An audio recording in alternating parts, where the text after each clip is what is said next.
Hello, this is Phil Thomas from New Era Systems. You're looking at a Vertex 7200 antenna control system. I'm not testing it, I'm sending it. I'm sending it to a company called Radius Labs. I was at the satellite show a couple of weeks ago and I found Radius.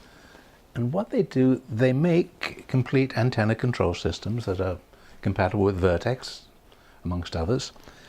And most important, they have an outdoor drive cabinet. We get quite a lot of these Vertex 7200 controllers. These are the indoor controllers, but we never get extra outdoor drive cabinets.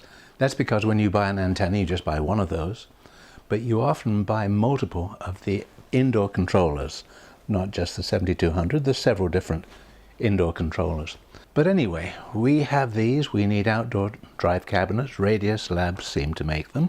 So we offered to send them one of our 7200 controllers so that they could integrate it into their outdoor drive cabinets and make a completely seamless product to go with our major antennas. The reason I have it open is that I was trying to take off the railings at the side before I ship it. These railings are a nightmare. They always bend. But unfortunately, they've made it difficult to remove these. It's probably more work than it's justified, so I'll just brace them properly, put it in a box, and make sure that these railings don't bend anymore. Now, what's special about the outdoor drive cabinet? Well, typically they have two inverters. The inverter allows you to physically control the motors. Those motors are normally three-phase, two-speed, and they operate at either 208 or 380 three-phase volts. They are the motors that control the antenna. If you need to swing the azimuth left or right, need to swing the elevation up or down, that's what you use. You use high-quality AC motors, and the outdoor control cabinet is what it interfaces directly with them.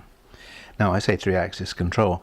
In some cases, polarization has to be controlled as well, but in every case, with a large antenna, you need azimuth and elevation control. And this is a typical 7150 Vertex cabinet. And these are the things that are so difficult to find and so expensive. Yes, we can go to Vertex and we can buy them, but they cost a lot of money, probably as much as the antenna itself is worth. So that's why we are precluded from doing that. So now we're going to cross our fingers, hope that Radius Labs can put something magical together so that we will be able to put together multiple of these complete antenna control systems for the large-scale Earth station antennas, say 7 meters on upwards. That's it. Now I have to get to packing.